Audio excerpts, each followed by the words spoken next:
अस्सलाम वालेकुम, मैं हूं डॉक्टर ताहिरा और प्रोग्राम आप देख रहे हैं सेहत सब के लिए। लास्ट वीक हमारे लिए बहुत ही अफसोसनाक था, इसलिए क्योंकि हमारे डायरेक्टर प्रोग्राम्स हज पे गए हुए थे। सब लोग उनका इंतज़ार कर रहे थे कि फूलों से उनका इस्तकबाल होगा, लेकिन अनफॉर्चुनेटली वापसी पे जो हमारे वो डायरेक्टर प्रोग्राम्स हैं पीटीवी के, डॉक्टर मिस्टर अकबर मलिक साहब जो हैं, उनको रस्ते में हार्ट अटैक हो गया और हज की कंप्लीशन पे वो नहीं बल्कि उनकी बॉडी जो है वो वापस आई। अब ये क्यों हुआ, ऐसा उन्होंने वहाँ पे क्या किया, क्या ऐसी चीज़ें थी जिसकी वजह से जो वो पूरा इस्तकबाल है वो इस चीज़ के अंदर बदल गया। अल्लाह मियाँ उनको जन्नत नसीब करे। लेकिन हमारा यहाँ पे मकसद यही होता है, हर संडे हमारे साथ कार्डियोलॉजिस्ट जो हैं, जनरल साहब हैं, जनरल अजहर महमूद कियानी साहब, वो यहाँ मौजूद होते हैं ताकि आपके मैक्सिमम सवालों का जवाब दे सकें। ये एक एक्चुअली क्लिनिक है, टीवी क्लिनिक है, जिसमें आप बगैर कोई फीस दिए हुए, बगैर कोई वेट किए हुए आप उनसे कोई भी सवाल कर सकते हैं। तो अपने सारे जितने भी रिपोर्ट्स हैं, कुछ भी टेस्ट हैं, कोई भी आपको सवाल है उनको लिख लीजिए और आप कॉल कर सकते हैं हमारे प्रोग्राम में और पूछ सकते हैं कि भाई मेरा ब्लड प्रेशर कंट्रोल क्यों नहीं है, मैं जो दवाई ले रहा हूं वो ठीक है कि नहीं है, और मुझे हार्ट हेल्थ के लिए या अपने दिल के अमराज के लिए क्या क्या करना चाहिए। बहुत बहुत शुक्रिया डॉक्टर साहब, thank you so much for coming. अब हम सारे लोगों की कॉल्स भी लेंगे, उनके सारे सवालात के जवाब भी देंगे। लेकिन आप जैसे अभी बात कर रहे थे थोड़ी देर पहले ही और बता रहे थे, और बहुत अफसोस हमें हुआ, तो ऐसा क्या हुआ होगा जिसकी वजह से उन्हें हज से वापसी पे, यंग थे वो, फिट थे, उन्हें हार्ट अटैक हुआ और वो बच ना सके? जी देखें, ये कोई भी हार्ट अटैक अचानक नहीं होता, आपको वार्निंग देता है। कुछ दिन पहले की वार्निंग होती है, कुछ महीने पहले की वार्निंग होती है कि आप जब चलते हैं तो आपको सीने में प्रेशर महसूस होता है या घबराहट महसूस होती है, या फिर आपको वीकनेस और दिल की धड़कन तेज़ हो जाती है। आप खाते हैं तो आपको घबराहट होती है और जब तक वो हज़म ना हो आपको तकलीफ़ रहती है। ये आपको वार्निंग्स मिलती रहती हैं, लेकिन हम जो है वो बदकिस्मती से जो जो वार्निंग्स होते हैं उनको कोई लिफ्ट नहीं कराते या कहीं डॉक्टर को आप दिखाते नहीं। अभी जब आप, जैसे आपने जिक्र किया, अल्लाह मियां ने जन्नतुल फिरदौस में जगह थे और उन्हें इतना मौका दे दिया कि उन्होंने अपना हज मुकम्मल कर लिया और वो चले गए। अल्लाह ताला ने उनका हज कबूल करे। उसमें से ये उन्हें हुआ होगा मसला वहाँ पे, उन्होंने कहा कि चलो हज कंप्लीट हो, क्या मैं लंबे चक्कर में पड़ूँ, वापस जाऊँगा, जाकर दिखाऊँगा, वो लेट करते रहे होंगे। ये हमेशा बहुत सारे हमारे मरीजों में ऐसे ही होता है। अगर देखें वहाँ पे जो बड़ी ज़रूरी थी कि जो हाजी जितने भी जाते हैं, तो मैंने जो मेरे पास पेशेंट आते हैं उन्हें मैं कहता हूँ कि सबसे पहले आपने जिस टेंट में जाना है या जिस होटल में जाना है, आपने पहला काम जाके ये करना कि मेरा नज़दीक तीन अस्पताल कौन सा है और मेडिकल कैंप कौन सा है, और मुझे अगर कोई तकलीफ हुई तो मैंने फ़ौरन कहाँ पे पहुँचना है। और वहाँ पे बहुत कैंप्स होते हैं और बहुत हॉस्पिटल्स होते हैं, हर मुल्क के होते हैं, हमारे मुल्क के भी होते हैं, पाकिस्तान के भी होते हैं, सऊदी भी जो हॉस्पिटल्स होते हैं, मोबाइल हॉस्पिटल्स होते हैं, जगह जगह पर ये सहूलत मौजूद होती है। लेकिन ये आपने एक्सरसाइज पहले करनी है, मुझे तकलीफ हुई तो वो सामने कौन सा नज़दीक जो है मेडिकल कैंप है जहाँ पर मैंने जाना है और वहाँ पर जाकर दिखा लूँ।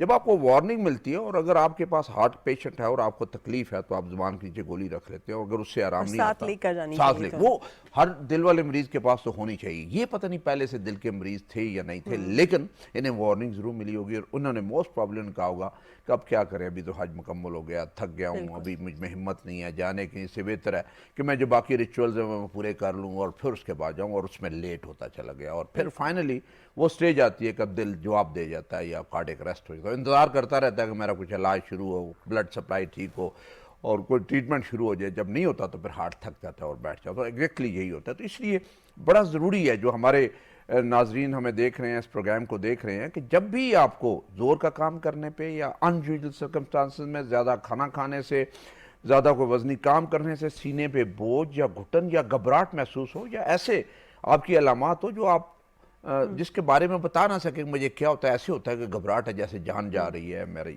जो है वो जिस्म कमज़ोर है, सांस निकल रहा है, दिल की धड़कन तेज़ हो रही है, चक्कर आ रहे हैं, तो आप ये समझे कि आपको दिल की तकलीफ है और आपको डॉक्टर को दिखाने की ज़रूरत है। और वो डॉक्टर भी दिल वाला हो, कार्डियोलॉजिस्ट जो भी नज़दीक आपके पास है उसके पास आप चले जाएं, आपकी ईसी हो जाए, आपके ब्लड टेस्ट हो जाए। और अगर आपके ख़ानदान में दिल की बीमारी है, यानी ख़ानदान का मतलब आप बहन भाई, वालदैन, ददयाल, ननियाल को, तो जल्दी फिर आपको करना। तो पहले कॉलर की जानिब बढ़ते हैं। जी अस्सलाम वालेकुम, कौन सा आप बोल रहे हैं, कहाँ से? अस्सलाम वालेकुम, मैं शहरबानो बात कर रही हूँ, बागजात कश्मीर से। जी कैसी हैं आप? जी बताइए। जी मैं डॉक्टर साहब से क्वेश्चन करना चाहती हूँ कि मैं हाई ब्लड प्रेशर की तकलीफ है मुझे, तो ये लेफ्ट साइड पे हार्ट और लेफ्ट बाजू में और बैक साइड पे मुझे ना पेन होती है। ठीक है, जब बीपी हाई होता है ना। अच्छा ठीक है, अपनी उम्र भी बता दीजिए और कौन सी दवाइयाँ ले रही हैं वो भी बता दीजिए डॉक्टर साहब को। जी जी, मेरी एज 40 के करीब है और मैं मेडिसिन ले रही हूँ। इसके लिए मुझे डॉक्टर्स ने जो रेकमेंड किया वो कॉनकोर टैबलेट है 5 mg की ना। उससे ब्लड प्रेशर कितना रहता है? उससे आपका ब्लड प्रेशर कितना कंट्रोल रहता है, आप मॉनिटर करती हैं? जी जी, वो मैं अगर लेती रहूं तो कंट्रोल रहता है, अगर एक दिन भी स्किप कर जाऊं तो ये पेन होता है, बहुत सख्त ये पेन होता एक है। दिन इवन आप कि कोई स्किप क्यों करती हैं? हो जाती है कभी कभार। अच्छा, ये बात बहुत ही इंपॉर्टेंट है, अब आप डॉक्टर साहब से सुनिए। बहुत शुक्रिया। जी जी, देखें ये बहुत ये ही इंपॉर्टेंट हाँ, क्वेश्चन। ये बड़ी एक टिपिकल एग्जांपल है जिसमें से कि आपको पता है आपको ब्लड प्रेशर है, आपको पता है कि ये दवाई से कंट्रोल होता है और दवाई खाएं तो कंट्रोल होता है, ना खाएं तो नहीं कंट्रोल होता, और उसके बावजूद आप दवाई Skip छोड़ कर दें, रहे हैं। फिर आप नालायकी कर रहे हैं। देखिए, जो ब्लड प्रेशर की तकलीफ है, जो बीमारी है, वो सारी उम्र की बीमारी है। वो ये नहीं है ठीक हो गया तो दवाई बंद कर दी, आपने दवाई उसकी जारी रखनी है और सारी उम्र जारी रखनी है, और उसकी एहतियात जो है वो सारी उम्र एहतियात करनी है।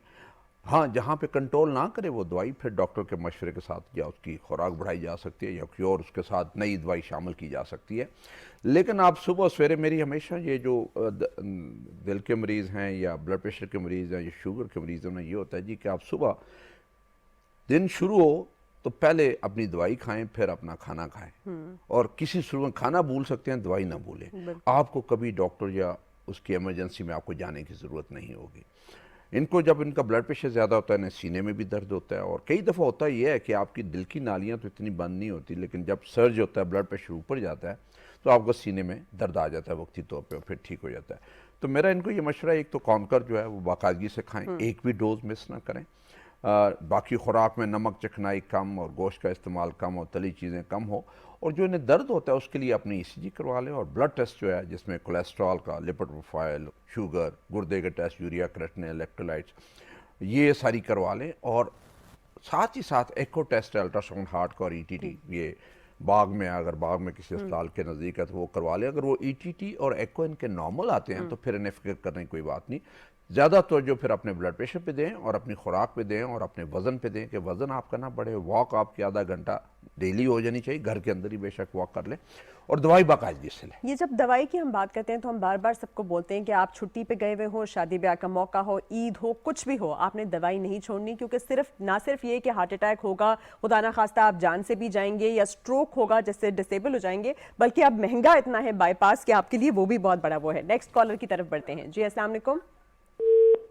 ऑलराइट, तो हम ये बात कर रहे थे महंगाई की, कि बाईपास जो है पहले जो आप कह रहे थे 3-4 लाख में होता है और अब 8 लाख में हो जाता है, और हर किसी की अफोर्डेबिलिटी नहीं होती। तो इस पे ज़रूर स्ट्रेस कीजिए कि इसलिए आपकी हार्ट केयर प्रिवेंशन क्यों ज़रूरी है और कैसे ये ज़रूरी। देखें, हम तो ये प्रोग्राम का मकसद ही यही है कि आप बीमारी होने से पहले उसे रोक दें, बीमारी को होने ना दें, और अगर आपको बीमारी है भी तो उसको इतने अच्छे तरीके से मैनेज करें एहतियात से। नंबर 1 पहले एहतियात खुराक वाली और फिजिकल एक्टिविटी वाली आती है, और फिर उसकी दवाइयाँ, जो दवाइयाँ वो बाकायदगी से लें। और ये आपके, जैसे हम जिक्र कर रहे थे कि अभी इलाज इतना महंगा हो गया है, अब जो बाईपास की भी कीमत ज़्यादा हो गई है, स्टेंटों की भी कीमत ज़्यादा हो गई है डॉलर की वजह से। तो जो अच्छा तरीका, जो उसका अच्छा हल है कि दवाइयाँ बिल्कुल ना छोड़ें, दवाइयाँ बाकायदगी से लेते रहे, और दवाइयाँ वो लिखवाएं जो आप महीने के अपने बजट में अफोर्ड कर सकते हैं। देखिए, दवाइयाँ मुख्तलिफ़ किस्म की हैं, कोई बहुत महंगी हैं, कुछ बहुत सस्ती हैं। हमारे हिसाब से जो एक आम मरीज़ है जिसको दिल की बीमारी है और उसे जो दवाइयों की ज़रूरत पड़ती है, और अगर हम देखेंगे वो बजट वाली जो दवाइयाँ, जो अच्छी क्वालिटी वाली दवाइयाँ, उसमें से ये नहीं कि वो सस्ती हैं तो उनका असर कम होता, नहीं, टेस्टेड है, हमने देखी हैं, हम लोग मरीज़ों को देते हैं, ठीक होते हैं। उसका बजट 2000 से 3000 पूरे महीने से इससे ऊपर नहीं जाता, और 2-3 हज़ार तो आप अपने मोबाइल का दे और देते हैं, वही प्रायोरिटी है, तो वही प्रायोरिटी है। और वो आप जो है, इसी तरह जो ब्लड प्रेशर वाले, उनका 500 से 1000 का महीने का खर्च है। तो आपका ये जी दवाइयाँ महंगी हो गई हैं, मैं उन्हें कहता हूँ मुझे बताओ कहाँ पे महंगी, मैं वो लिख के देता हूँ जो आप अफोर्ड कर सकते हो। उतनी सेविंग जरूर रखे अपने पास। जी अस्सलाम वालेकुम, कौन साहब कहाँ से? जी वालेकुम अस्सलाम, मैं आफ्ताब बोल रहा हूँ इस्लामाबाद से। जी पूछिए अपना सवाल। अच्छा, मेरा डॉक्टर साहब से सवाल ये है, मैंने एक स्टंट भी दिलवाया है पहले FIC से, डॉक्टर साहब ने बाकी दवाइयाँ भी लिखी। तो मैं पहले ले रहा था डिस्प्रिन, फिर उन्होंने लोप्रिन लिखी। जी। तो मैं अब ये चाहता हूँ कि अपना, वो किसी ने मुझे बताया कि आप ये स्कार्ड लें, वो ज्यादा सेफ है, वो स्टोमिक को खराब नहीं करती, ये डिस्प्रिन और लोप्रिन वगैरह ना ये ठीक है। स्टोमिक को खराब करती हैं। तो ये मैंने पूछना था कि इसमें सेफ साइड का ये एस्कार्ड लेनी चाहिए। ठीक है, ठीक है जी। जी कुछ और? ठीक है। Thank you very much. Very उनकी good बात question. देखें, कुछ को डिस्पिन जो होती है वो अनकोटेड होती जी, है, और- और जो लॉपरिन है और एस्कार्ड ये दोनों ही कोटेड होती है और दोनों ही सेफ है। उसमें ये होता है कि ये जाके मैदे में जो है वो टूटती नहीं और मैदे को जख्मी नहीं करती, आगे जाके दांतों में जाके होती हैं। तो लॉपरिन भी सेफ है और एस्कॉर्ड भी सेफ है, दोनों एक ही चीज़ है। तो इसमें से जो आपकी मर्जी है वो आप खा सकते हैं और सारी उम्र खानी होती है। और कोशिश ये करें कि ये दवाइयाँ हमेशा खाने के बाद खाएं, खाली पेट ना लें। सुबह लेनी है तो नाश्ते के बाद लें, शाम को लेनी है तो शाम के खाने के बाद लें। तो आपके बहुत सारी दवाइयों के जो मैदे के ऊपर असरात है वो ख़त्म हो जाते हैं। अच्छा डॉक्टर साहब, इसमें थोड़ा सा ये भी बताइए कि डिहाइड्रेशन क्या क्या रोल है, कि क्या इंसान बहुत ज़्यादा डिहाइड्रेटेड हो जाए तो उसका दिल पे असर होता है? क्योंकि जी, बिल्कुल। ये भी थोड़ा सा बताइए, क्योंकि हमारे यहाँ बहुत ज़्यादा टेंडेंसी है कि जैसे ही किसी को डायरिया होता है उसे पानी और खाना ही बंद कर देते हैं और उसे डिहाइड्रेट होने देते हैं। वैसे भी आमतौर पर पानी नहीं पीते और बहुत स्वेटिंग भी है आजकल, तो उससे क्या होता है? देखें, डिहाइड्रेशन तो वैसे हर एक के लिए नुकसानदेह है, चाहे आपको दिल की मर्ज हो या ना हो। जो दिल के मरीज़ हैं उनके लिए और ज़्यादा इंपॉर्टेंट होता है कि डिहाइड्रेशन के बाद आपका खून गाढ़ा हो जाता है और उसमें वो जमना शुरू होता है, क्लॉट्स बनने शुरू हो जाते हैं। और अगर आपकी कोई स्टेंट है या नाली कोई ऐसी बंद है, उसके ऊपर क्लॉट बन के और उससे नाली को बंद करके हार्ट अटैक कर सकता है। इसी तरह आपके इलेक्ट्रोलाइट डिस्टर्ब हो सकते हैं और उससे आपके दिल की जो धड़कन है वो बेकायदा हो सकती है। डिहाइड्रेशन में जब आपको वॉमिटिंग या डायरिया हो तो आप निमकोल पी लें। फॉर निमकोल नहीं है तो घर में आप शिकंजवी नमक और नमक को चीनी डालें मिलाएं। पानी और वो पी लें। वो आपके लिए पानी की कमी। देखें, डायरिया का जो इलाज और वॉमिटिंग का ये इलाज है कि जितना आप वॉमिट कर रहे हैं या डायरिया निकल रहा है, पानी निकल रहा है, उतना ही आपने पीना है या उससे ज़्यादा पीना, ताकि आपको पानी की कमी ना हो। और कई दफ़ा डायरिया खुद ठीक हो जाता है जब तक कि कोई फूड पॉइजनिंग या इन्फेक्शन ना हो, फिर आपको एंटीबायोटिक या बाकी चीज़ें लेनी पड़ती है और वॉमिटिंग के लिए कोई दवाई लेनी पड़ती है। डिहाइड्रेशन हर चीज़ के नुकसान। कुछ लोगों को 1-2 दिन में इतनी डिहाइड्रेशन हो जाती है कि उनके गुर्दे फेल हो जाते बिल्कुल। हैं और कई दफ़ा वो क्लैप्स हो जाता है, उनका ब्लड प्रेशर ड्रॉप कर जाता है और कई दफ़ा उन्हें स्ट्रोक हो जाता है, फॉलेज हो जाता है, कई दफ़ा दिल का अटैक हो जाता है। ये सवाल मैंने सिर्फ इसलिए किया क्योंकि ये हज के दौरान भी और आजकल भी बहुत सारे लोग जो है वो कहते हैं कि बाथरूम ना जाना पड़े सफ़र के दौरान, लंबी फ्लाइट्स के दौरान, और वो पानी बहुत कम पीते हैं। तो आपने पानी ज़रूर पीना है। जी अस्सलाम वालेकुम, कौन बोल रहे हैं, कहाँ से? मैं इकबाल अब्दुल्ला कपाया बात कर रहा हूँ बादराबाद से। जी पूछिए अपना सवाल। मेरा मसला ये है कि मेरे को ब्लड प्रेशर तकरीबन 8-9 साल से है।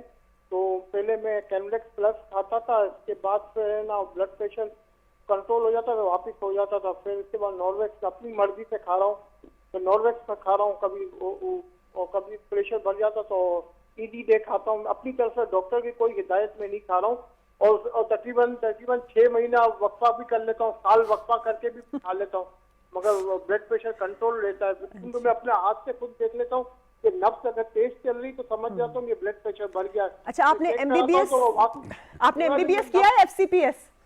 नहीं, वो मैं नहीं किया। नब्ज चेक कर बता देता हूँ कि ये ब्लड प्रेशर होगा, वाकई नब्ज में ब्लड प्रेशर कम होता है। उस तरह मैं अपने आप को आजमा लेता हूँ कि आपको गोली खाने की जरूरत नहीं है। भाई आप तो हर फन मौला है, हम सबको आपके पास ही आना चाहिए। देखिए, सेल्फ मेडिकेशन, सेल्फ डायग्नोसिस और सेल्फ ट्रीटमेंट, प्लीज इससे जो है ना गुरेज कीजिए। डॉक्टर साहब आपको दिन से पूछिए। जी आई थिंक ये आप जो कुछ कर रहे हैं बहुत गलत कर रहे हैं। बिल्कुल गलत। और उसमें से एक तो आपको दवाइयाँ जो हैं वो डॉक्टर के मशवरे से लेनी चाहिए और डॉक्टर साहब कहें कि आपको इन दवाइयों की ज़रूरत है तो फिर ले। कई दफ़ा वो दवाइयाँ आपके लिए नुकसानदेह होती हैं जो आपकी सेहत के लिए ठीक नहीं होती और कई दफ़ा आपके लिए वो जहर बन जाती हैं और आपकी मौत का सबब बन जाती हैं।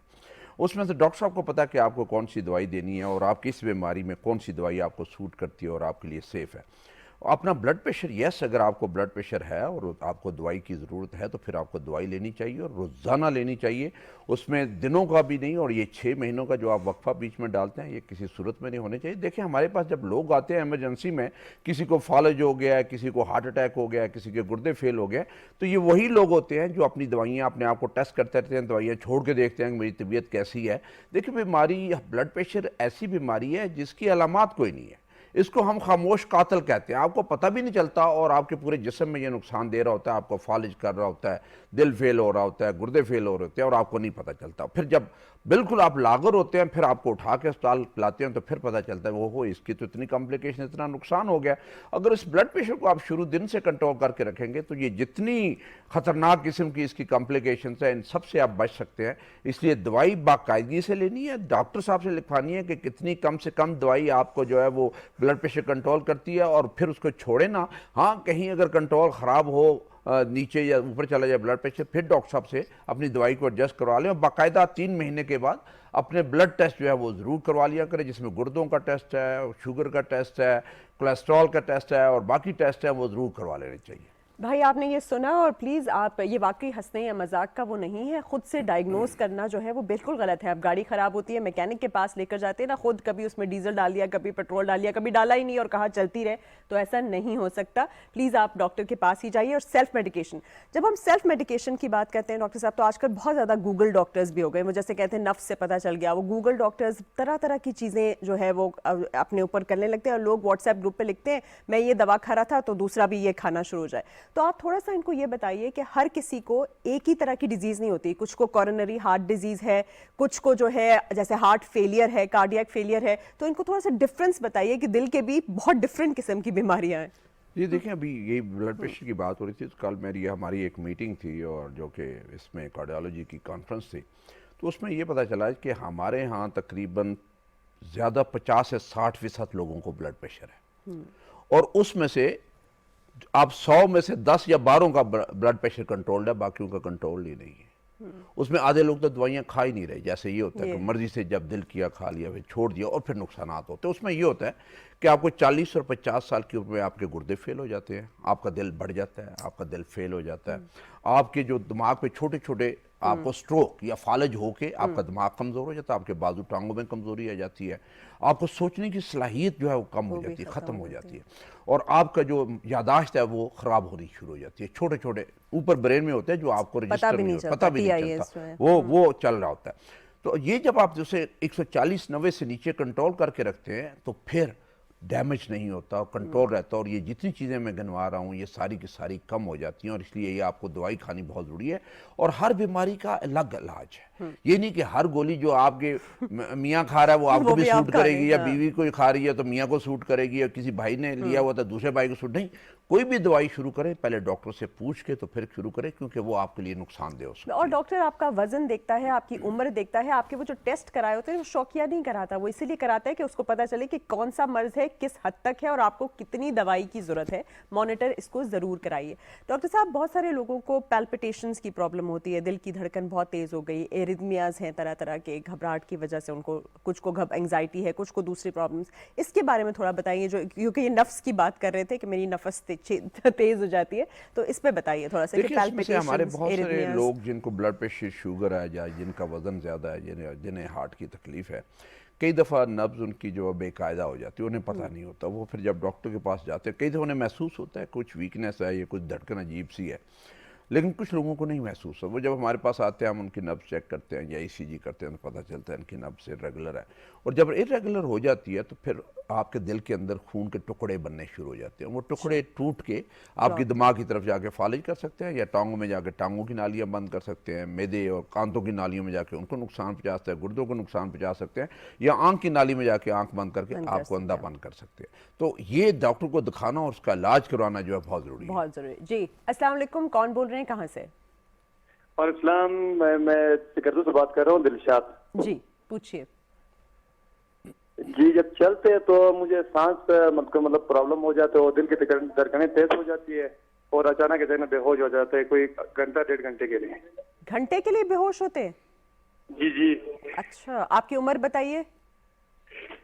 तकरीबन 24 साल है। 24 साल। और चेक करवाया? आपने चेक करवाया अब तक? बस ये मेडिसिन वगैरह इधर जो छोटे डिस्पेंसरी इधर उधर से लेकर खाते हैं। चेकअप क्या हुआ है आपका? इन्होंने क्या किया आपका? ECG, एको कुछ किया उन्होंने? टेस्ट किए? कोई ड्रिप एक चलाते हैं, वो ड्रिप चलाने के बाद फिर उसका मतलब ड्रिप खत्म होते होते मतलब वो हो जाते हैं। नहीं। और ये कितनी दफा हो चुका है आपको? ये तकरीबन कोई 6-7 मरतबा हुआ है। 6 साल। और ये कितने साल से हो रहा है? ये तकरीबन कोई मैक्सिमम साल एक हो गया। साल एक। कोई आपको चोट वोट लगी थी? नहीं।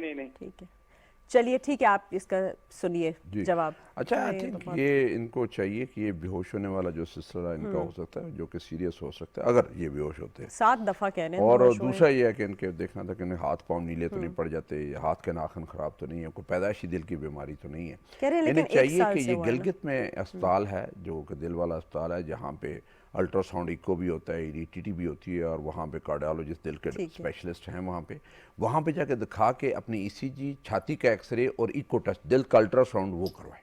और वो अगर नॉर्मल आ जाता है फिर वो शायद देखेंगे कोई दिमाग के साथ इसका ताल्लुक तो नहीं है, उसकी वजह से आप बेहोश नहीं होते या कोई और बीमारी तो नहीं है। इन्हें चाहिए कि एक दफ़ा उस अस्पताल में जाके अपनी ईसीजी, छाती का एक्सरे और दिल का जो अल्ट्रासाउंड है वो ज़रूर करवा लें। तो ईसीजी, एको और छाती का एक्सरे ये सारा कुछ करवा लें, देख लें कि कोई बचपन से बीमारी तो नहीं है दिल की, या खुदा न खास्ता कोई और बीमारी तो नहीं है, मिर्गी वगैरह या कोई भी और। अच्छा डॉक्टर साहब, ये जो कॉमन कंप्लेन है, क्योंकि हम कह रहे हैं कि कॉलर ज़्यादा हैं, कि जो लोग चलते हैं, चलते ही उनकी सांस फूलना शुरू हो जाती है, तो कितने कदम के बाद सांस का फूलना, चल ना पाना, इसको हम कैसे आइडेंटिफाई करें ताकि जिन लोगों को ये हो रहा है और जो नहीं डॉक्टर के पास गए वो कॉल कर सके और पूछ सके आपसे कि am I a heart patient, potential heart patient. जी जी, उसमें देखिए नॉर्मली एक जो भी चलता है उसे पता होता है जी, पहले तो मैं इतना चल लेता था, आधा घंटा मेरी सांस नहीं खराब होती थी, अब तो मैं 10 मिनट भी चलता हूँ तो मेरी सांस खराब होती है, वो अलार्मिंग है, उसे फिर डॉक्टर के पास जाना चाहिए। एक है आदमी जो रोजाना काम करता था और उसकी सेहत ठीक थी और सांस नहीं फूलता था, स्टेमिना था ठीक, अब फूलना शुरू हो गया, दैट मीन कोई ऐसी गड़बड़ हुई है उसके हार्ट में जो उसे अभी चेक करवाना चाहिए। कुछ लोगों को जो पहले से दिल के मरीज़ हैं या जो दवाइयाँ ले रहे हैं और अभी ज़्यादा फूलना शुरू हो गया, इसका मतलब उसकी दवाइयाँ एडजस्ट करने की ज़रूरत है या उसकी खुराक में कोई गड़बड़ है उसको ठीक करने की ज़रूरत है, फिर उन्हें चेक करवा लेना चाहिए। कई दफ़ा होता ही है कि आप जब चेक करवाने जाते हैं तो या तो कोई टेस्टों में ख़राबी आ गई है, या दिल का साइज़ बढ़ गया है, या दिल की कमज़ोरी जो पंपिंग एक्शन है, इजेक्शन फ्रैक्शन है वो कम हो गया है, या फेफड़ों में पानी भर गया, उसकी वजह से होता है। और कई दफ़ा ज़रूरी नहीं है कि दिल की वजह से हो, कई दफ़ा होता है कि फेफड़ों की वजह से भी सांस फूलती है, तो वो आपको Investigate रूटीन कराना। में जो फ्रीक्वेंटली चेक करवाना वो ज़रूरी है। ठीक है जी। जी अस्सलाम वालेकुम, कौन बोल रहे हैं, कहाँ से? वालेकुम सलाम मैडम, मैं आसिफ बात कर रहा हूँ कराची से ना। जी तो आपका ये प्रोग्राम अल्हम्दुलिल्लाह हर सैटरडे संडे में देखते रहते हैं, डॉक्टर साहब बड़ी मुफीद अफसर गुफ्तगू करते हैं और कोशिश करते हैं मैं और मेरी वाइफ, मेरे बच्चे उस पर अमल करें। तो Thank you. पूछना था मुझे ये कि मेरी वाइफ पिछले 2-2.5 साल से जो है ब्लड प्रेशर की मरीज बन गई है ना, जी तो वो डॉक्टर से कंसर्न है और कॉनकोर और एक्स्ट्रा 580 ले रही हैं। अल्हम्दुलिल्लाह इनका पिछले कई अरसे से मैं चेक करते रहता हूँ बीपी, तो काफी हद तक नॉर्मल क्या है कि 140 से कभी ऊपर नहीं जाता, 130 120 ऊपर का रहता है, नीचे का जो है तकरीबन 90 80 85 इस तरह रहता है। तो इसी दवाइयों को मुस्तकिल कंटिन्यू रखना है, चलाते रहना है। एज भी दूसरा बता बस दीजिए, उनकी एज भी। दूसरा मुझे पूछना था कि डॉक्टर साहब ने बताया वॉक करने के लिए ना, जी। तो मैं अपने लिए पूछना चाह रहा हूँ कि वॉक तो हम करते हैं लेकिन सुबह अक्सर मेरी ड्यूटी होती है ना, तो शाम का कौन सा ऐसा मुफीद वक्त है जो मतलब वॉक कर ली जाए प्लीज। ठीक है, आप अपनी उम्र और उनकी उम्र भी बता दीजिए प्लीज। अच्छा, मेरी हम दोनों की उम्र सेम 49 है। ऑलराइट जी, बहुत जी शुक्रिया। जी जी, थैंक यू जी। बहुत अच्छा सवाल है आपका। और जी। उसमें से आई थिंक एक तो ये प्रोग्राम देखते रहिएगा और आपके बहुत सारे सवालों के जवाब इस प्रोग्राम के वसातत से आपको मिलते रहेंगे। और अच्छी बात यह है कि माशाल्लाह वो रेगुलर अपनी दवाइयाँ ले रही हैं, उनकी ये सारी चीज़ें कंट्रोल है। जो 3 महीने हम कहते हैं ना कि चेक करवाएं, तो उसमें देखना होता है कोई मेडिसिन जो है जो ये खा रही हैं वो कुछ साइड इफ़ेक्ट तो नहीं है, गुर्दे के टेस्ट तो नहीं ख़राब हुए, यूरिक एसिड तो नहीं ऊपर चला गया, कहीं शुगर तो नहीं गड़बड़ होगी, कहीं कोलेस्ट्रॉल तो नहीं ऊपर चला गया। और अगर कोई ऐसी कोई चीज़ हो तो फिर हम उसी हिसाब से देखते हैं जी मेडिसिन को चेंज करना है, यही जारी रखनी है। लेकिन मैं आपको ये बता दूँ कि हर वो मेडिसिन जो आपको ब्लड प्रेशर को कंट्रोल करके रखती है, 140-90 से नीचे रखती है, वो अच्छी मेडिसिन है, उसको जारी रहना चाहिए, क्योंकि उसको आपके जिस्म ने कबूल कर लिया, उसके साइड इफ़ेक्ट नहीं और आपको तंग नहीं कर रही, आप उसके साथ कंफर्टेबल है। तो ये दवाई कोई डॉक्टर चेंज करने की भी कोशिश करे तो ना करने दें, क्योंकि इसको आप जो है वो अभी यूज टू हो गए हैं और बॉडी ने एक्सेप्ट कर लिया और ये आप लेते रहे। और इसमें से जब तक कोई वजह ना हो दवाई, और ये दोनों दवाइयाँ जो हैं ये बहुत अच्छी दवाइयाँ हैं, ये लेते रहे और ये सेफ़ है और इसका कोई गुर्दे पे या जिगर पे कोई किसी किस्म का असर नहीं है और आपको परेशान होने की जरूरत अच्छा, नहीं ये है। वॉक का पूछ रहे थे, आइडियल टाइम क्या है? आइडियल टाइम देखें जी, जो आपको टाइम मिल जाए। बिल्कुल। उसमें से अगर आप सुबह मसरूफ हैं तो शाम को, नॉर्मली आजकल गर्मी है तो हबस में जाहिर वॉक ना है, करें। हाँ। आप मगरिब के बाद जब थोड़ा ठंडा हो जाता है तो फिर उसके बाद वॉक करें और आधा घंटा पौना घंटा करें, जहाँ पे आप गर्मी या समझे कि बहुत ज़्यादा एक्सेसिव पसीना आ गया, बहुत ज़्यादा पसीना आ गया, तो फिर रुक जाएं, वापस आके शिकंजी और नमक डाल के वो पानी जो है वो पी ले, ताकि वो आपकी जो सॉल्ट, क्योंकि नमक में बहुत ज़्यादा लेकिन सॉल्ट निकल जाता है। ब्लड प्रेशर होते हुए भी नमक डाल सकते हैं? नहीं, या उसमें नहीं, उसमें उसमें नहीं, नहीं। मैं इनके जो मियाँ ये पिए, मियाँ पी ले, मियाँ की मैं बीवी ना बात पी कर रहा हूँ, ले। जिनको ब्लड प्रेशर नहीं है, हाँ, उन्हें करना बिल्कुल। चाहिए। जो ब्लड प्रेशर के मरीज है उनको वो नमक नहीं नमक डालना नहीं चाहिए, पीना। नमक उनको हमेशा कम वो इस्तेमाल फिर करना फ्रूट जूस चाहिए। वगैरह कोई पी सकते हैं? जी जी, वो पानी, निकाल के, जूस, या जूस निकाल के। हाँ, सिंपल नींबू पानी बस पी सकते हैं बगैर बिल्कुल, नमक के। बिल्कुल, दैट इज। चलो नेक्स्ट कॉलर जी, अस्सलाम वालेकुम, कौन कहाँ से? अस्सलाम वालेकुम जी, जी मोहम्मद रमजान और कह रहा हूँ इस्लामाबाद से। जी, पूछिए अपना सवाल। डॉक्टर साहब से मैंने ये सवाल करना है कि मैं ब्लड प्रेशर तो मुझे होता था लेकिन अब कंट्रोल रहता है, जी इको भी ठीक है, एचटी भी ठीक है, लेकिन बाद औकात ना एक समय के लिए या एक मिनट के लिए मेरा ऐसे लगता है जैसे दिल बंद हो रहा है और वो चोक सी जैसी चीज कोई हो जाती है और उसके बाद मतलब ठीक होता है। अब समझ ये नहीं आती ये कोई दिल का मसला है या कोई और मसला है, इसके लिए काइंडली जरा मुझे बताइएगा। ये जो आपका दिल बंद होता है, क्या करने के बाद होता है? आप कोई एक्टिविटी कर रहे होते हैं, चलते फिरते, एक्सरसाइज, या कोई दौड़ते हैं, कुछ इस तरह सीढ़ियाँ चढ़ते हैं, तब होता है दिल बंद? नहीं, ये दो चीजें मुझे लगती हैं, बाज़ औक़ात परेशानी के आलम में और बाज़ औक़ात तोहमत का कुछ शक पड़ता है मुझे। किस इन पे? दोनों सूरतों में मुझे इस तरह लगता है कि बस अब कुछ होने वाला सुनाई है। नहीं दिया। वो होता है 1 मिनट 1.5 मिनट के लिए, लेकिन वो बात करते परेशान हुए तो भी जल्दी और बाज़ हो औक़ात करते हुए बहुत जल्दी ज़्यादा- परेशान हो जाते हैं आप? दिल की धड़कन तेज हो जाती है, पसीने छूटने लगते हैं? नहीं, पसीने तो नहीं आते भी, लेकिन हार्ट बीट थोड़ी सी तेज होती है उस टाइम के लिए। ठीक है, ठीक है। एज कितनी? आपकी उम्र बताइए, जी, उम्र बताइए। As 57 year. 57। स्मोकर तो और नहीं? स्मोक करते हैं आप? नहीं, स्मोक नहीं करता जी, ठीक शुगर है। तो और नहीं? शुगर? शुगर नहीं है जी। फैमिली हिस्ट्री है आपकी Blood हार्ट pressure। डिजीज की, ब्लड प्रेशर की? ज़्यादा मेरी तो जो ना ब्लड प्रेशर और एंड पे आके शुगर हो गई थी अच्छा। और हार्ट का प्रॉब्लम ऐसा उनको नहीं था, नहीं। हार्ट भी तेज होती थी। और अभी आप कौन सी दवाइयाँ ले रहे हैं हार्ट की?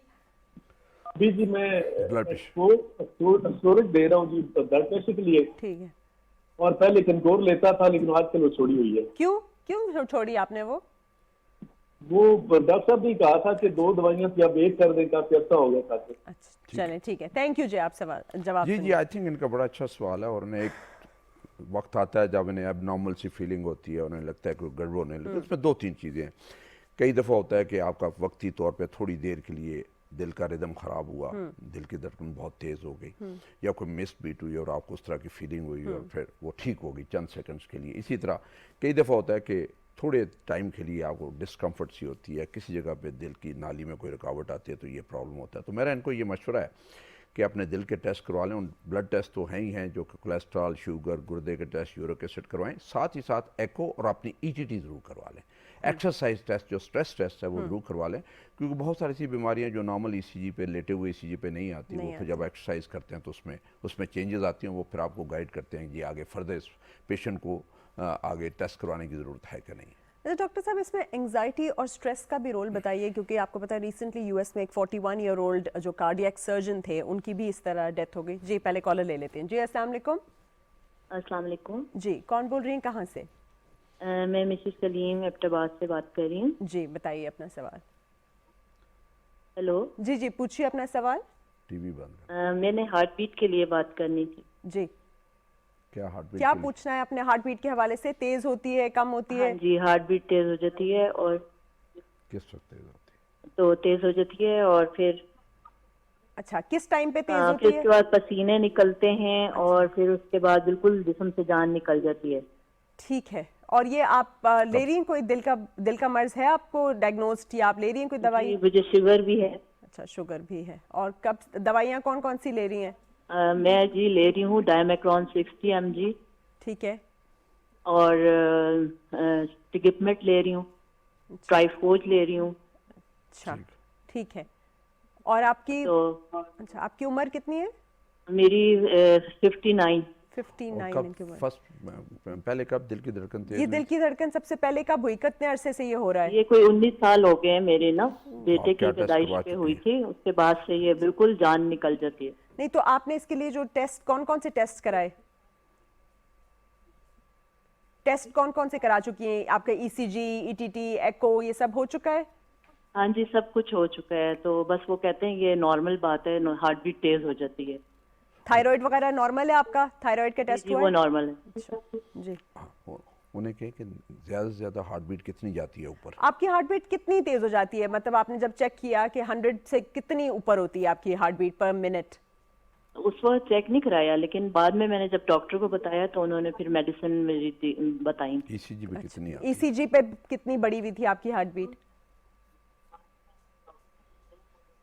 जी अच्छा, ऑलराइट, थैंक यू। मेरा ख्याल है ड्रॉप हो गई जी, है कॉल। उसमें आई थिंक उनका सवाल जेन्युइन किस्म का सवाल है। ट्राइफोज ले रहे हैं जिसमें 3 दवाइयाँ होती हैं और उसमें से एक कैल्शियम एंटागोनिस्ट है, एक डायूरेटिक है और एक एआरबीज है। तो जो ये ले रही हैं ट्राइफोज, इसमें वो जो इमलोडिपिन है उससे कुछ लोगों की हार्ट बीट तेज़ होती है। अच्छा, और उसमें हम ये करते हैं कि उसको फिर कॉम्बिनेशन देते हैं बीटा ब्लॉकर्स का, ठीक है। कि कॉनकार 2.5 या 5 मिलीग्राम दे दी, इसी तरह टोनॉमन है उस तरह की, या नेबल है उस तरह, नेबुलाल है वो मेडिसिन दे दी। तो इन्हें डॉक्टर को चाहिए कि ये कुछ दवाई की वजह से हार्ट बीट तेज़ हो जाती है जो आप ब्लड प्रेशर की ले रही हैं, तो उसको कॉम्बिनेशन जब कर देते हैं बीटा ब्लॉक और इस दवाई का, तो हार्ट बीट आपकी ठीक हो जाती है। इसमें 2-3 चीज़ें होती हैं। एक आपने देखना होता है कि दिल की नाली बंद तो नहीं है, हार्ट अटैक तो नहीं, उसकी वजह से हार्ट बीट तो नहीं तेज़। कुछ लोगों को एसफीटी होता है, सुप्रावेंट्रिकल टैकिकार्डिया, वो उनकी हार्ट बीट बहुत तेज़ होती है, 150-200 के करीब होती है। फिर उनको चक्कर आने शुरू होते हैं, बेहोश होते हैं, कई दफ़ा गिर जाते हैं। आई डोंट थिंक कि उस तरह की इन्हें प्रॉब्लम है, लेकिन इनको मेडिसिन रिलेटेड टैकिकार्डिया है जो कि मेडिसिन की वजह से है, और इन्हें साथ आई थिंक चाहिए कि बीटा ब्लॉकर। मेरी इनको आई थिंक मैं इनकी ईसीजी तो नहीं, और इनकी हार्ट बीट तेज़ होती है, तो मेरा इसके ऊपर जो मैंने एडवाइस कर सकता हूँ कि एक टैबलेट है कॉनकोर CONCOR 2.5 मिलीग्राम, जो सबसे कम डोज है, वो एक गोली रोज़ाना कर दें। होपफुली आपका ये मसला जो है उससे ठीक हो जाएगा, बशर्ते कि आपने ETT, एको और बाकी आपने सारे टेस्ट करवाए हुए हैं और वो सारे आपके नॉर्मल हैं। अच्छा डॉक्टर साहब, जब हम हार्ट मेडिकेशन की बात करते हैं या आपकी ब्लड प्रेशर, तो बहुत सारे साइड इफ़ेक्ट्स जैसे आप मेंशन है, तो थोड़ा सा आप बता देंगे मोटे मोटे कौन से साइड इफ़ेक्ट्स होते हैं जिनके लिए आप ऑल्टरनेटिव मेडिसिन ले सकते हैं? जी अस्सलाम वालेकुम। पहले कॉलर कौन, कहाँ से? जी, कौन बोल रहे हैं? आप पहले अपनी टीवी ऑफ कर दीजिए और फिर बात कीजिए, या आवाज़ कम कर दीजिए। कौन बोल रही हैं? जी वालेकुम सलाम। कौन, कहाँ से? मैं साजिद इकबाल बोल रहा हूँ रावलपिंडी से। जी पूछिए अपना सवाल। जी डॉक्टर अस्सलाम वालेकुम। जी वालेकुम सलाम। सर मैं काम करता हूँ UAE में ना। जी। उधर आपको मालूम है गर्मी बहुत ज्यादा आती है, जिसकी वजह से पसीना बहुत ज्यादा आता है। जी। तो मुझे तकरीबन 4 साल से जो ब्लड प्रेशर का मसला है, तो अगर मैं नमक नहीं लेता ना, मुझे बॉडी में क्रैम्प शुरू हो जाते हैं। अच्छा, क्रैम्प्स। जी। ठीक। मसल क्रैम्प स्टमक में, लेग्स में और पीछे बैक पे मसल क्रैम्प शुरू हो जाते हैं, इसकी वजह से मुझे नमक लेना पड़ता है। ठीक है। तो ये उसका कुछ ऐसा है मेडिसिन? मैं वैसे कवराम लेता हूँ, मेडिसिन का नाम कवराम, तो 5/5 लेता हूँ मैं। अच्छा जी। कौन सी मेडिसिन लेते हैं, फिर रिपीट करेंगे जरा? कवराम। कवराम, ठीक है। ठीक है जी। तो इसका कुछ एज बता दीजिए अपनी, एज भी। मेरी एज जो है 52 है। 52, ठीक है जी। और मेरे 8 आवर की ड्यूटी है मेरी। अच्छा। तो उसमें मुझे तकरीबन 10 लीटर पानी पीना पड़ता है। ओके, ठीक है। तो ऐसी मेडिसिन को मैं यूज करूँ, मुझे साल तक यूज करना पड़े। ठीक है, थैंक यू, बहुत शुक्रिया। बड़ा अच्छा सवाल है इनका कि ब्लड प्रेशर भी है, लेकिन साथ ही needs to drink a lot of water and salt, क्योंकि क्रैम्प्स पड़ते हैं वरना, तो वो क्या करें ऐसा? देखिए जी, अगर दोनों का कॉम्बिनेशन अच्छा चल रहा है और आपका साल्ट लेते हैं और आपका ब्लड प्रेशर ठीक रहता है, इस दवाई कोवैम के साथ ठीक रहता है, तो ऐसे ही चलाई रखें। देखें, आपको पानी की तो ज़रूरत पड़ती है, गर्मी है, स्वेटिंग बहुत ज़्यादा होती है। जब स्वेटिंग होती है तो इतना आपका पसीना निकल जाता है, लेकिन अगर वो नमक खाने से आपका ब्लड प्रेशर जो है डिस्टर्ब होता है, तो फिर उसको बेशक आप जो है वो डॉक्टर के मशवरे से कोवैम की जो डोज है बढ़ा सकते हैं। लेकिन अगर इस डोज के साथ आपका ब्लड प्रेशर ठीक है और आपके बाकी हालात भी ठीक है, और ये पानी पीते हैं, नमक वाला पानी, लीमू पानी अगर आप पी लें और नमक वाला पानी पी लें, तो फर्स्ट क्लास ठीक है। दैट मीन्स कि जितना आपका निकलता है उतना आप जो है वो ले लेते हैं, पानी की सूरत में ले लेते हैं, तो वो आपका बैलेंस ठीक रहता है। उसमें नहीं चाहिए कि अपने जो है ना डॉक्टर साहब है जो वहाँ पे कार्डियोलॉजी से UAE में या पाकिस्तान में आए हुए हैं, बाहर तो भी इलाज भी बहुत महंगा हो गया, दवाइयाँ भी बहुत महंगी है, हर चीज़ यहाँ से 10-20 गुना ज़्यादा ज़्यादा वहाँ पे महंगा काम है। तो इन्हें चाहिए कि जब पाकिस्तान आए हुए हैं तो एक दफ़ा सारे अपने टेस्ट करवा लें, और उन्हें देखना ये है कि ये जो बात कर रहे हैं कि मैं नमक खाता हूँ उससे कोई प्रॉब्लम तो नहीं होता, कहीं हार्ट के ऊपर मसला तो नहीं होगा। तो अगर आपके सारे हार्ट के टेस्ट ठीक हैं और आपका यही सिर्फ मसला है ब्लड प्रेशर का और ये पानी का मसला, और आपका कॉम्बिनेशन अच्छा चल रहा है, फर्स्ट क्लास, इसको चलाई रखें। कोई ऐसी दवाई नहीं, पानी का कमी या साल्ट की कमी जो है कोई दवाई पूरी नहीं करेगी। ये आपने पानी पी के पूरा करना है, और अगर साल्ट की कमी है तो उसे ले के पूरा करना है। तो इसलिए कोई ऐसी दवाई नहीं है जो गर्मी से बचाएगी, कोई ऐसी दवाई नहीं है जो डिहाइड्रेशन से बचाएगी। वो पानी पी के ही आप पूरा करेंगे, और ये अच्छा करते हैं। 10 लीटर अगर आप बाहर ऐसे ओपन में गर्मी है और काम करते हैं और ज़रूरत है तो ये आपको पीना चाहिए। एक दफ़ा आप आए हुए हैं इधर तो पाकिस्तान में सारे आपके दिल के जो टेस्ट हों एक दफ़ा ज़रूर करवा लें। जरूर करा लें जी। अगले कॉलर जी, अस्सलाम वालेकुम, कौन कहाँ से? वालेकुम अस्सलाम। डॉक्टर साहब आपका प्रोग्राम बहुत माशाल्लाह अच्छा है। बहुत शुक्रिया। तो डॉक्टर अजहर महमूद कियानी साहब से जो है मेरा सवाल है, बेटा है मेरा 18 साल उसकी उम्र है, उसकी हार्ट बीट जो है वो 52 से 62 तक है, और जो उसका ब्लड प्रेशर है वो भी लो रहता है, वो 39 से 52 तक जाता है सिर्फ, और ऊपर वाला जो है वो 100 और 90 यहाँ तक रहता है। तो डॉक्टर साहब को मैं चेक भी करवाया, उन्होंने कहा कोई ऐसा मसला नहीं है। तो डॉक्टर साहब से, कियानी साहब से मेरी रिक्वेस्ट है कि आप बताएं कि क्या मशवरा है इसके लिए। 18 साल उम्र है बेटे की। आपका बेटा स्पोर्ट्स खेलता है? खेलता है कभी कभार क्रिकेट। हाँ जी। ओके, यूजुअली स्पोर्ट्स वालों की कम होती है। हाँ, नहीं उसमें बेसिकली आपकी बात, एथलीट्स जो होते हैं, रनर्स होते हैं, मैराथन रनर्स हैं, उनमें जो है ये हार्ट बीट जो है कंडीशनिंग होती है, स्लो हो जाता है। लेकिन इनको अपने बेटे की ईसीजी और एक दफ़ा चेक हार्ट स्पेशलिस्ट से ज़रूर करवानी चाहिए, क्योंकि ब्लड प्रेशर की तो खैर है, कुछ लोगों का ब्लड प्रेशर ही ऐसे रहता है, लेकिन इन बेटे जो उसकी यंग एज है उसके हिसाब से हार्ट बीट स्लो है, आहिस्ता है, और वो अगर डॉक्यूमेंटेड है और ईसीजी पे ऐसी ही आती है तो फिर ज़रा डिग आउट करने की ज़रूरत है कि क्या वजह है, ये क्यों स्लो है। और कई दफ़ा हार्ट ब्लॉक्स होते हैं, उसकी वजह से मसला हो रहा है। कई दफ़ा आपको जो है वो पैदाइशी तौर पे दिल की कोई बीमारी होती है, उसकी वजह से होता है। तो ये इनको चेक ज़रूर करवा लेना चाहिए, और अगर बेहतर यह है कि या तो कार्डियोलॉजिस्ट से चेक करवा लें या फिर हमारे इलेक्ट्रोफिजियोलॉजिस्ट, ईपी स्पेशलिस्ट जिन्हें हम कहते हैं, उनको ज़रूर चेक करवा लें। चाहे देखना यह है कि इनका कोई रिदम का जो मसला है वो तो नहीं है, और अगर वो जो चंद हम टेस्ट करवाते हैं और उसमें पता चलता है नहीं जी नहीं, नॉर्मल हार्ट का रिस्पांस है, नॉर्मल रेट का रिस्पांस है, कोई फिक्र वाली बात नहीं है, तो फिर कुछ भी नहीं किया जाता। तो फिर उनको फिक्र करने की जरूरत नहीं है। लेकिन डॉक्टर साहब, ये जो बहुत सारे बच्चे हैं इन बच्चों के अंदर ऐसी कौन सी चीज़ें हैं जो पॉइंट आउट करती हैं towards congenital heart disease growing up? जैसे वन ऑफ देम इन्होंने अभी बोला कि वो हो जाता है, दूसरा बच्चा कह रहा था कि मुझे थोड़ा सा चलने पे भी एक्सर्शन। तो क्या ब्लू होते हैं एंड साइनोस्ड सी उनकी अपीयरेंस होती है? वो जो बच्चे होते हैं ना जो शुरू में ही जो ब्लू होते हैं, जिनके होंठ नीले हो गए, ज़बान नीली होगी, नाखून नीले हो गए, हाथ नीले हो गए, और वो बात करने से सांस फूल गई, खाना खाने से सांस फूल गई, थोड़ा सा चले नहाए तो सांस फूल गई, ये बच्चे होते हैं जिनको पैदाइशी तौर पे दिल की बीमारी होती है। और ये हमारा नॉर्मली आई थिंक जो नाजरीन हमारा ये प्रोग्राम देख रहे हैं उन सबके लिए एडवाइस है, और जो वालदैन हैं या वालदैन बनने वाले हैं उसमें बड़ा ज़रूरी है कि जब आपका बच्चा पैदा हो तो एहतियातन जो है एक दफ़ा एक तो बच्चों वाले स्पेशलिस्ट को फ़ौरन चेक करवा लेना चाहिए कि कोई पैदाइशी तौर पे कोई एबनॉर्मलिटी तो नहीं है। दूसरा जो है उनका एको अल्ट्रासाउंड हार्ट दिल का एक दफ़ा ज़रूर करवा लें, ताकि शुरू में पता चल जाए कि पैदाइशी तौर पे दिल की बीमारी तो नहीं है। अगर है कोई और उसका जल्दी इलाज की ज़रूरत है तो उसका फ़ौरन इलाज। It's always better to be safe than sorry. जी अगले कॉलर। जी अस्सलाम वालेकुम, कौन कहाँ से? कौन बोल रहे हैं? कहाँ? जी वालेकुम सलाम। जी जी बोलिए। कहाँ से बोल रहे हैं? हम बलूचिस्तान से बात करता हूँ। तो हम अजराज अहमद नाम है हमारा। हम जो है 1 साल पहले जो है ना पास किया हुआ इधर परवेज लाइन में, तो फिर जो है ना तो उसके बाद जो है ना 3 माह के बाद जो है ना हमारे इधर से जो है ना थोड़े से पैदल हम चले ना, फिर हमारे सीने में दर्द हो जाता है। अच्छा, फिर दोबारा हम डॉक्टर के पास किया, उसने फिर गोली दिया, फिर जो है ना फिर भी वो गोली खाया तो फिर भी हमारा दर्द होता। 2-3 दफा उसके पास गया, फिर आखिर जो है ना वो मुल्तान में जो है सिटी अस्पताल पर जब गया था ना, उधर उसने हमारा अल्ट्रासाउंड किया हुआ था। फिर जो है ना उसने कहा तुम्हारा जो है ना वो जो आपने एक होस्टल डाला है वही वाल तुम्हारा खुला है ना, बाकी 3 वाल जो है ना तुम्हारा बंद है। मैंने उसको बात किया था, मैंने कहा था अभी जो है ना डॉक्टर तो हमको इस तरह नहीं बताया था, अभी भी हम जो है ना घर पर बैठे हैं हैरान है, अभी क्या करें। उसने इस तरह हमको बोला है अभी तो गोली तो अभी भी कहाँ हो, अभी आप कुछ मशवरा है तो दे दो। जी जी, उम्र भी बताएं और स्टेंट कब डला था वो भी बता दें। हाँ, उम्र तकरीबन हमारा 58 साल होगा।